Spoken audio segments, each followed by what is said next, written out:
The first thing I did after my rebirth was expose my husband's affair with Sophie Davis during his award acceptance speech. In my previous life, Sophie had moved into our home under the guise of being the widow of Alex Johnson's deceased student.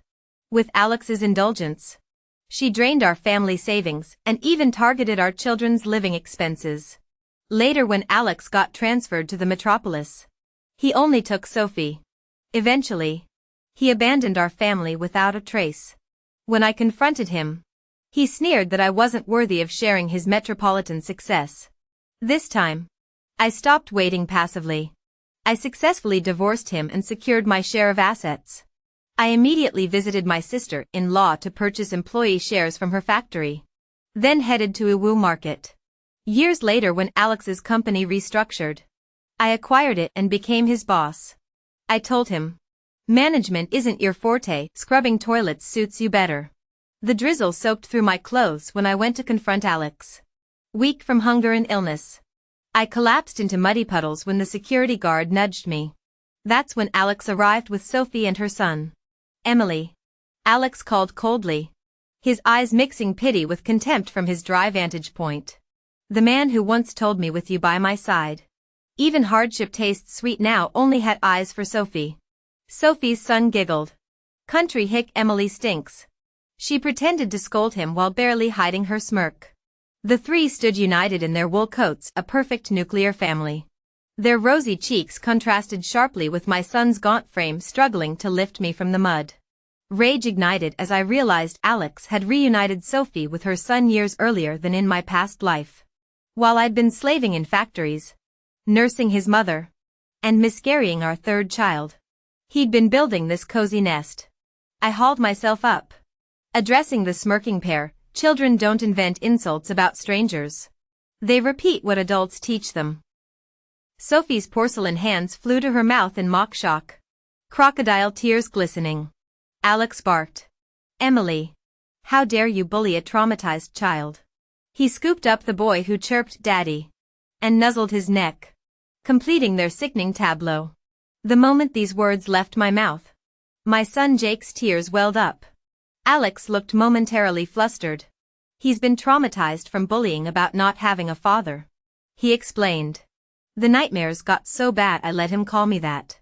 "Stop lying." My voice turned arctic.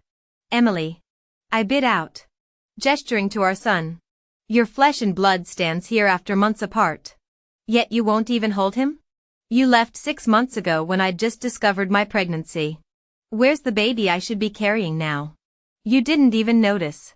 Passers-by began slowing their steps. Alex tried redirecting, panic creeping into his voice. "Emily, shouldn't you be caring for your mother? Why come here? To catch you cheating?" His palm cracked across my face before I finished speaking. My ears rang as the world tilted. But Jake's small frame steadied me. Fueled by rage, I launched myself at Alex, my retaliatory slap sending his hair flying like storm debris. The gathering crowd murmured as Alex's polished facade crumbled. "Enough, Emily," he hissed, adjusting his glasses with trembling hands. "You're covered in mud. Let's get you cleaned up at the Exploration Bureau guesthouse." "Why not your home?" I challenged. Sophie's lips thinned while Alex stammered about convenience. "I let them lead us to the bland institutional building, strategic retreat, not defeat."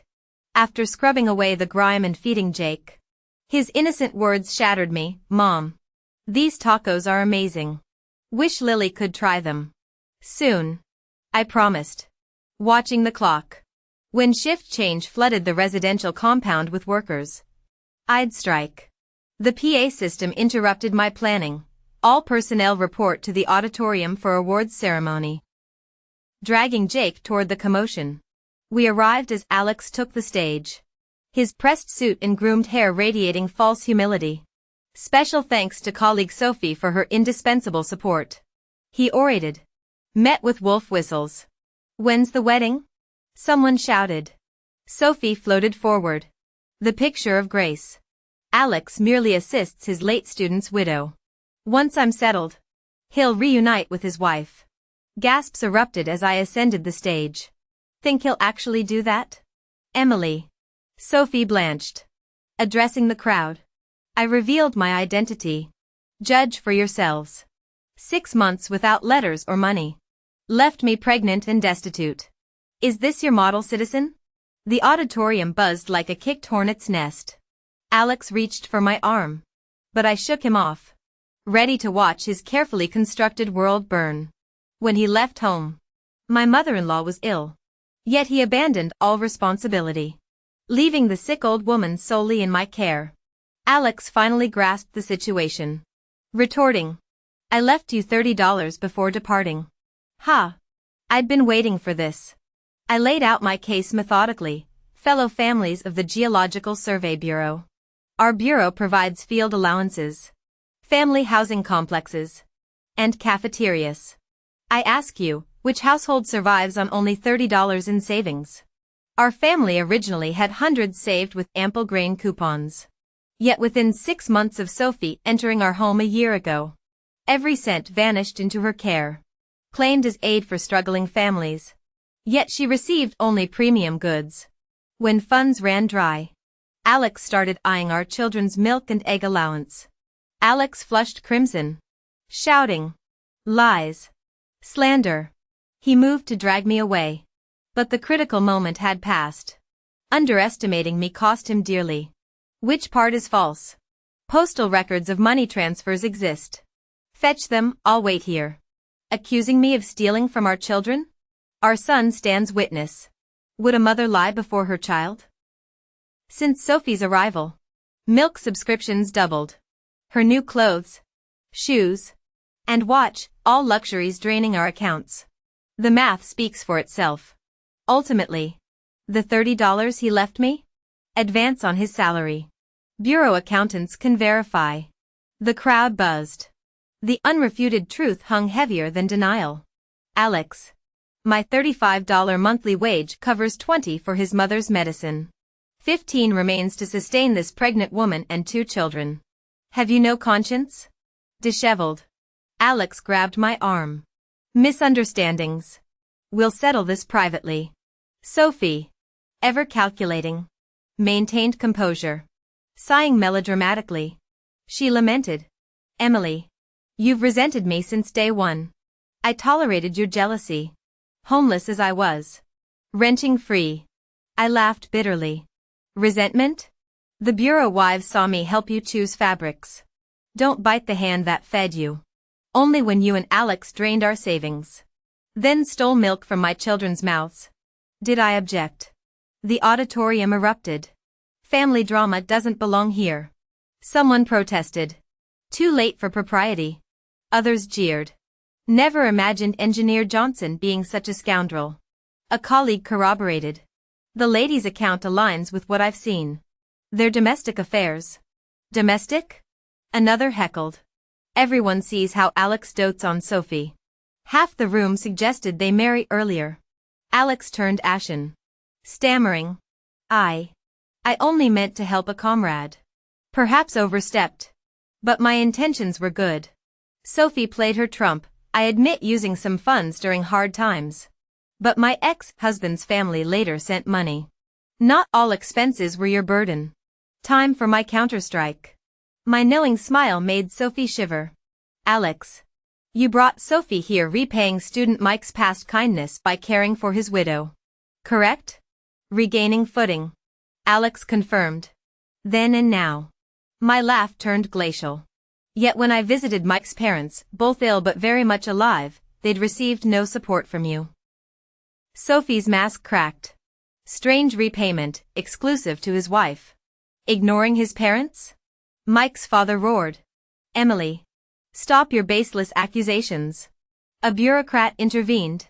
Private matters. Resolve this offstage.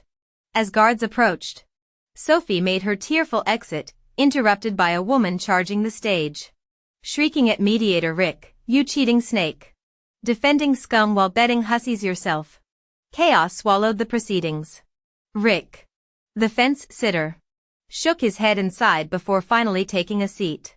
I broke free from those restraining me and shouted at the retreating figure. Stop. Why are you running? Guilty conscience? Sophie froze mid-step. Summoning all my strength, I declared. Listen carefully. I visited Mike's hometown. His parents told me their daughter-in-law Sophie here wrote anonymous complaint letters full of lies during Mike's wrongful accusation. Those letters delayed his release and ultimately caused his death in custody. Gasps rippled through the crowd as murmurs escalated into uproar. Sophie weakly protested. Lies. I delivered the knockout punch. Mike's superiors confirmed this to his parents. Check with his company yourselves. I've verified every detail through multiple channels. I stand by my words. As my final syllable hung in the air, Sophie collapsed. Alex twitched forward but remained rooted. I turned on him. Alex, how could you not know about these letters? Or did you overlook them because of your feelings for Sophie? Maybe you conspired to frame your own student and steal his wife? Panic flashed across Alex's face. Before he could respond, I kicked him hard. The weakened man crumpled into the mud. Mr. Thompson, the bureau director, intervened. Miss Smith, your allegations are serious but well documented. However, some speculations shouldn't be aired publicly. Let's contain this appropriately. Grateful for his relative fairness, I descended the platform contentedly. In mediation, Mr. Thompson asked, what do you want? Divorce and fair asset division. Alex can repay through salary deductions. Full custody with child support. He's proven irresponsible. A personnel officer chided. Don't be hasty. Most couples reconcile eventually. Not me, I stated firmly. You've only heard fragments of how he favored Sophie over his own family. Alex suddenly begged. Emily, I was deceived. Forgive me. You chose deception. I countered. Your involvement in Mike's framing remains unclear. Am I truly that vile in your eyes? He rasped. Worse, I confirmed, recounting more incidents. 3 months into Sophie's stay, our financial strain peaked. That fateful morning, Sophie tearfully stared at her plain congee while our children ate eggs. Alex slammed his bowl. Emily, is this hospitality? Sacrifices must be made, I explained. Your father's rule, children first. Sophie gets rice while I eat buckwheat. 5 a.m. preparations daily. Where's your consideration? As Sophie fled dramatically, Alex glared and pursued her. Another performance of misplaced priorities cementing my resolve. He pulled the person back and forced them to sit down. Over the weekend, the 2 children woke up slightly later. They'd just finished washing up and were about to join breakfast when Alex picked up their daughter Lily's egg, peeled it, and gave half to Sophie under the kids' watchful eyes. He then poured half of their son Jake's milk into Sophie's glass before smiling reassuringly. It's fine. Eat up. This household follows my rules. Sophie returned a coquettish smile before triumphantly digging in, shooting Emily a challenging look. Lily burst into tears over her halved egg while Emily scrambled to comfort her. Jake stood beside Emily with red-rimmed eyes. That afternoon, Emily took the children to her parents' house. Alex came pleading, swearing to send Sophie away. They returned home only for him to shove Emily violently, always causing drama. I married a drama queen, Emily retorted coldly. The real drama queen's occupying our master bedroom as a guest who acts like the lady of the house. Alex's face twitched before he sneered. I always knew you faked your generosity. My fake generosity drained our savings for her. What would real generosity cost? My soul? Enough. Housewives always win arguments. He adopted a conciliatory tone. There's a solution. Just reclaim the $8 monthly payment to your mother for babysitting. Emily's mother watched Lily since Jake started kindergarten, with $8 being standard compensation. Ask her yourself. Emily scoffed. The neighbors already gossip about your shamelessness. Should I confirm their suspicions? Alex flushed crimson. Must you spread rumors? Why don't they gossip about me? Emily countered. He regrouped. Here's the permanent fix. Surrender your job to Sophie. Stay home with the kids, and I'll cut ties with her. Jobs were priceless during those years. Stunned by his audacity, Emily stared as he pressed on. Help me finish what I started. She needs independence. The solutions here refuse it. And don't interfere later. This job came from my father's early retirement. Life requires compromises. He dismissed. Their stalemate broke when Alex received a metropolitan transfer from the Geological Survey Bureau. Though spouses typically received relocation support, he exploited their estrangement to take Sophie instead. Packing his bags, he coldly declared, "Sophie needs the urban job opportunities more. Reflect on your behavior here. I'm pregnant. Any plans for that?" His laugh chilled. "Now you want my help? Let your gossiping neighbors assist you." Eavesdropping later, Emily heard him tell Sophie, "Emily's built for drudgery, not city life." This separation might do her good. That do her good implication became clear. He never intended to reunite. But reborn, Emily craves no reconciliation. Her goals are clear: secure the family assets, then join her sister-in-law's upcoming stock reform. When factory workers sell their original stocks during hard times, she'll be ready to buy. The next year when the IPO shares hit the market, their value would skyrocket tenfold. If I didn't take the money, someone else would. Last time, some local thugs ended up with those shares. This time, it'll be me. I need this capital for my first big break. My voice broke as I described our family's struggles. The HR officer's frown deepened. "Mr. Thompson turned to Alex with a stony expression. "Mr. Johnson, is it true you tried transferring your wife's position to Sophie?" Alex flushed crimson, stammering, Mr. Thompson's face remained grave. Alex pleaded, "Sir, it was a momentary lapse. I never meant to abandon my," he trailed off, glancing at me. I scoffed. "Abandon? I graduated top of my class. Became a senior pattern maker at the garment factory, assistant manager material. If I hadn't paused my career for motherhood, my pay grade should be 2 levels higher." Alex's ears turned scarlet. "That's not what I meant." The tension shifted when Rick entered, exchanging loaded glances with Alex. After gulping water, Rick declared, "Ms. Smith, while we sympathize, we must allow room for redemption. We don't believe in crucifying our colleagues." My stomach dropped. Rick slammed his glass down. "Leadership will review your case. These matters require deliberation." As he exited, Mr. Thompson reassured me, "We value fairness. Ms. Smith, rest assured." The HR clerk added discreetly, "Marital freedom is policy. The committee needs time to mediate." Alex adopted wounded dignity. "Our marriage still has life. She's just upset temporarily." I slapped him hard across the face before anyone could react. His cheek bloomed red as I spat. "You cheating coward. Think I'll forgive you because the tide's turning? I'll haunt your grave before that happens." Alex shrank back silently. Mr.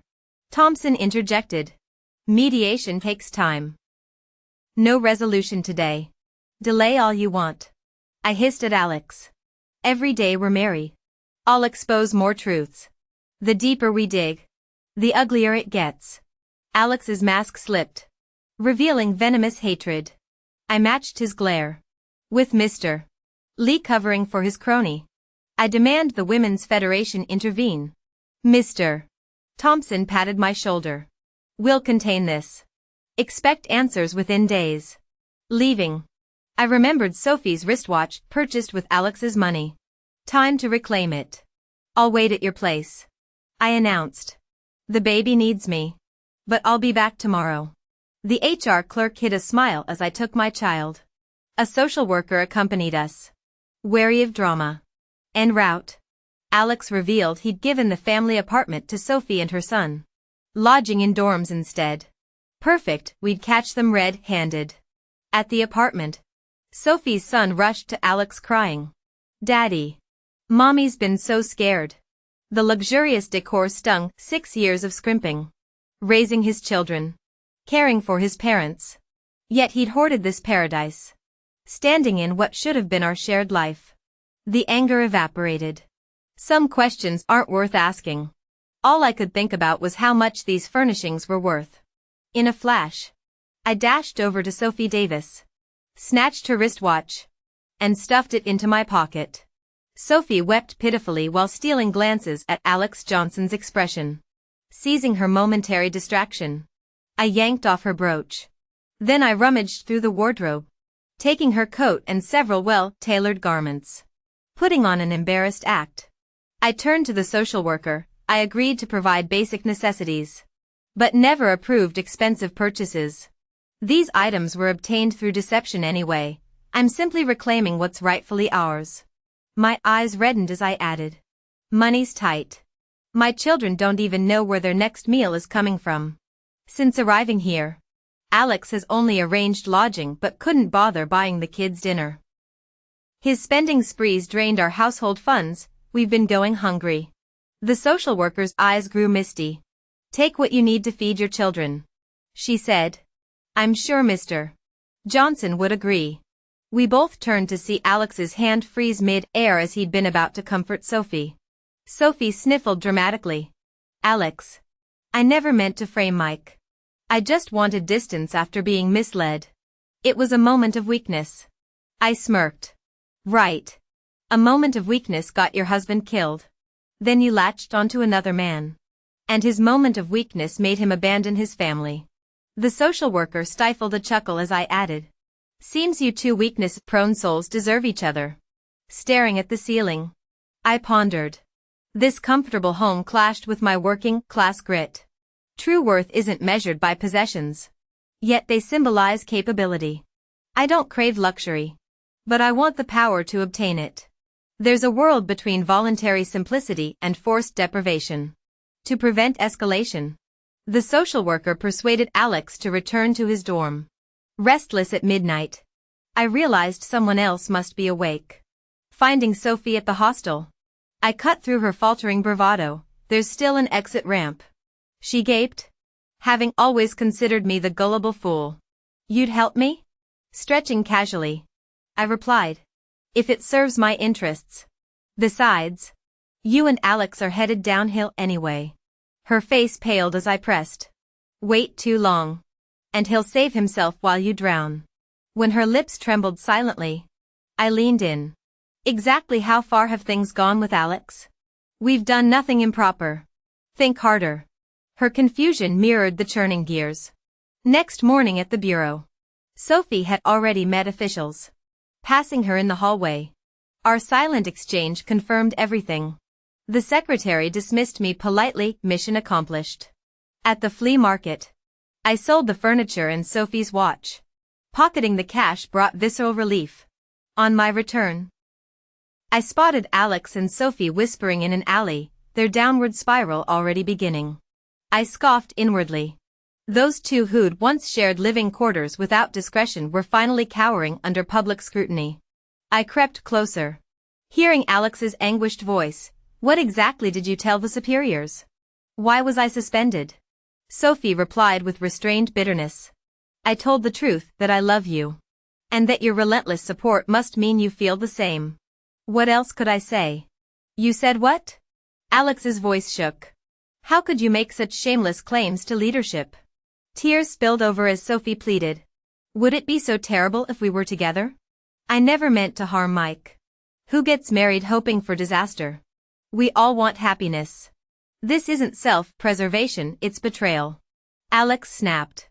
I could never build life with someone like you. What if I faced false accusations like Mike? You'd. Everyone makes mistakes.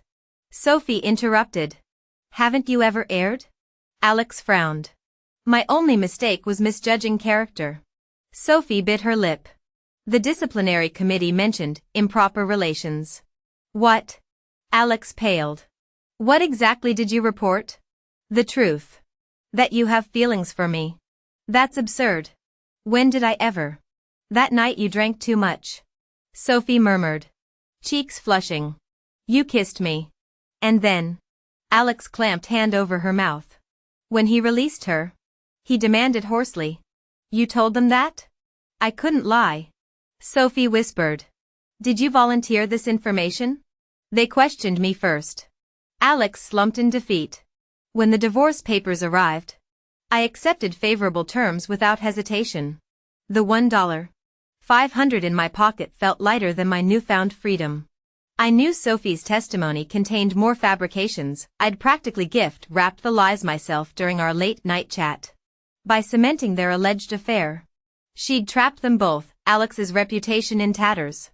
Career prospects dimmed, while her own credibility would face scrutiny later. Their eventual fate mattered little. I relocated with my children to Aunt Margaret's city, where father's connections secured me clerical work despite the career downgrade. Parental shame proved useful. They financed my fresh start, especially after seeing my savings. The fading ration coupon system signaled changing times, making elders more receptive to unconventional paths. My second chance began post-miscarriage, during blood-stained weeks of recovery. The vivid dream of my previous life, struggling through poverty-stricken motherhood while Alex climbed professional ranks unencumbered, still chilled me. This timeline, I'd rewrite everything. When Alexander Johnson returned home for a visit, he arrived with great fanfare. Even county officials accompanied his entourage. His car stopped at the alley entrance as he walked the remaining distance. Spotting me in the crowd, he deliberately looked away. When the jostling crowd knocked me down, he merely paused without offering help. I thought bitterly, any decent person would assist a fallen stranger, if only for appearances. After this humiliating encounter, I traveled to his city and confronted him at work. By then, Alex had become untouchable, even when I publicly denounced him for abandoning family financial responsibilities. His influence easily dismissed my claims. I wasted my youth enduring his neglect until our divorce in middle age, when he manipulated the system to leave me destitute before marrying Sophie Davis in lavish ceremonies. Reborn with clarity, my first priority became exposing this cheating couple's misdeeds to destroy their social standing. Other scores could wait until I established myself. Though my aunt worked at a bearing factory unrelated to my skills, I threw myself into retraining as a machinist. At night, while my parents watched the children, I studied English at night school. Within years, my language skills became exceptional. When rumors of employee stock ownership plans surfaced, workers reacted with confusion. Many misunderstood it as reduced bonuses exchanged for worthless paper. Seizing the opportunity, I approached management, make me permanent staff, and I'll buy all unwanted shares. The formal employment request was mere pretext. Acquiring equity was my true aim. As a temporary worker, I'd built discreet wealth through weekend market stalls selling trendy imports from southern cities. Colleagues saw only my restless hustling, unaware of my growing nest egg. When questioned about rejecting stable life, I smiled meekly, my family depends on me. This earned sympathetic leniency regarding frequent absences. The stock purchase stunned everyone. Displaying divorce papers detailing my settlement silenced doubters. Management promised permanent status when available, while I secured the shares' physical certificates bearing my name before digital trading existed. After holding until the new stock exchange launched, I sold at 10x returns. Exploring Jiangsu-Zhejiang export zones revealed new ambitions. Though visa costs shocked me, airfare alone consumed 10% of my $10,000 savings, a fortune locally but paltry for international trade. Observing foreign buyers fumbling through markets, I recognized mutual confusion could become opportunity. This experience solidified my determination to earn U.S. dollars. Excelling in international trade could undoubtedly build a fortune. Starting with a straightforward approach, I leveraged my language skills by holding a welcome sign at Shanghai Airport's arrival hall, specifically assisting foreign buyers. Initial distrust gradually faded through persistent daily efforts until clients began approaching me. I escorted these international buyers to manufacturers, earning commissions from factories. Later, I established my own trading company, overcoming regulatory requirements and capital guarantees through sheer determination. The business flourished remarkably. Reflecting years later, I realized my current success stemmed entirely from personal effort rather than past life memories. Acquiring both residential and commercial properties in Shanghai marked my transformed life. Child support payments from Alex's workplace union, deducted directly from his salary, arrived punctually until one delayed payment prompted my collection call. Though financially unnecessary, I simply wanted to inconvenience Alex. Unexpectedly, this call revealed crucial information. After my exposure of Alex's past domestic abuse, his career at the Geological Survey Bureau stagnated despite his technical expertise. Colleagues avoided him. Promotions bypassed him. And his professional standing deteriorated from respected Mr. Johnson to dismissive Alex and eventually impersonal "Hey you." Unable to endure, Alex transferred to a subsidiary enterprise, exchanging administrative tenure for corporate employment. When this underperforming subsidiary faced privatization years later, I immediately returned to his city with our child under the guise of visiting his terminally ill mother, while secretly planning dual objectives, acquiring a factory at favorable terms and becoming Alex's employer. During negotiations with bureau leadership, they expressed surprise at my buyout interest in Alex's factory, learning I'd built my fortune from assets obtained through our divorce settlement. Officials praised my business acumen while criticizing Alex's poor judgment. Though corporate buyouts typically prioritized existing management, my superior offer prevailed. At the ownership transfer ceremony, I encountered Alex after years apart, disheveled, rigid, and exuding defeat. Without my intervention, he might have become this factory's private owner. Witnessing his crushed hopes brought grim satisfaction. His initial shock at seeing me gave way to conflicted emotions as he asked hoarsely, "Emily, why are you here?" The contrast between his current haggard appearance and his past triumphant homecomings couldn't be starker. "Certainly not for nostalgia," I replied coolly. Regaining composure, Alex stated, "I made mistakes, Emily. But my relationship with Sophie was never improper. I've paid dearly over these years." Paid dearly? His version of consequences paled against my previous lifetime's suffering. My derisive chuckle hung unanswered. A bureau official remarked to Alex, "Surprised? Our factory's new owner is Emily herself." For a moment, Alex couldn't process what was happening. He managed a weak chuckle out of habit, ready to chime in with his usual platitudes. Then reality hit him like a physical blow. He froze mid-motion, jaw slackening as he gasped like a fish dumped on dry land, each ragged breath laced with desperation. The director remarked with theatrical awe, "Who'd have thought that frail young mother from back then would rise so high?" He adjusted his tone, adding, "Go shake hands with your new supervisor. You'll report to her now." With a chuckle, he nudged Alex's shoulder. "Men joke about being henpecked by their wives. But you've come full circle. Haven't you?" Alex's smile twitched unnaturally. "See, congratulations." He stammered in my direction. I leaned back, savoring his unraveling. Where did you get the funds?" he blurted. The bureau director answered for me, sarcasm dripping from his words. "Her initial capital came from the settlement you gave her, all $800. Impressive, isn't it? I should also thank the bureau," I added smoothly, "for ensuring justice prevailed." "Standard procedure?" The director beamed. "We don't wrong the innocent or spare the guilty." Pleased with his own wit, he chuckled while Alex's ashen face crumpled into lifeless defeat. Before leaving, Alex clutched at one last straw. "My employment status, will I remain with the bureau?" The director's kindly smile contrasted with his glacial reply. "Of course not. You'll be a private sector employee now." "That's impossible." Alex swayed on his feet. "I'm government staff with permanent tenure." "Not anymore. Restructuring brings growing pains. You're a veteran, surely you understand all workplaces need dedicated contributors." Alex's lips moved soundlessly before he fled the scene. During the transition, I learned Rick had also been transferred to corporate purgatory. I immediately called my associate to orchestrate his buyout. Soon enough, Rick found himself mirroring Alex's downfall. Months later at the bureau, I encountered Rick screaming obscenities outside the director's office. I was management tier. How dare you downgrade me to some grunt? Security escorted him away, his bulging eyes locking onto me with venom. I smirked. The man who'd nearly derailed my plans, who'd fancied himself my puppet master, now lay toppled like a felled oak.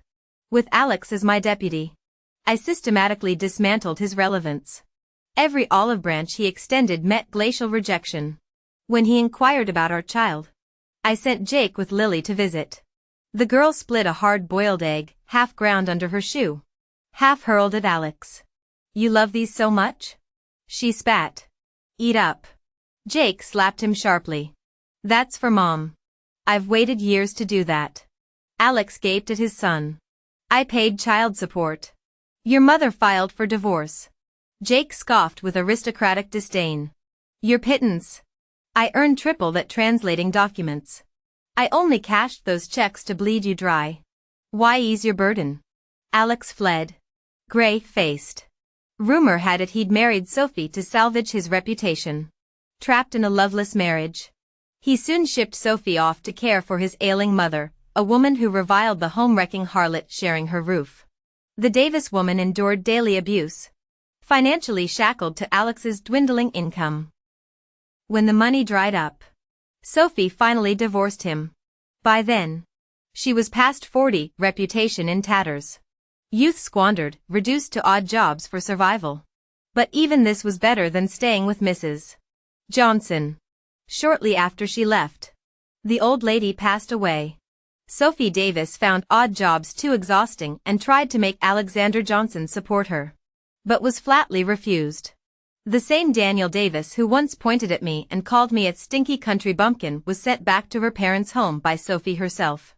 That precious boy ended up back in poverty, dropping out of school young and getting involved with street gangs.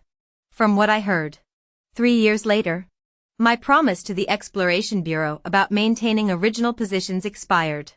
I summoned Alex Johnson for a talk. He trembled visibly whenever he saw me now. Adopting my executive demeanor, I listed his numerous professional failures. Alex could only nod meekly or offer timid defenses. You're unfit for management, I concluded. Any technical skills?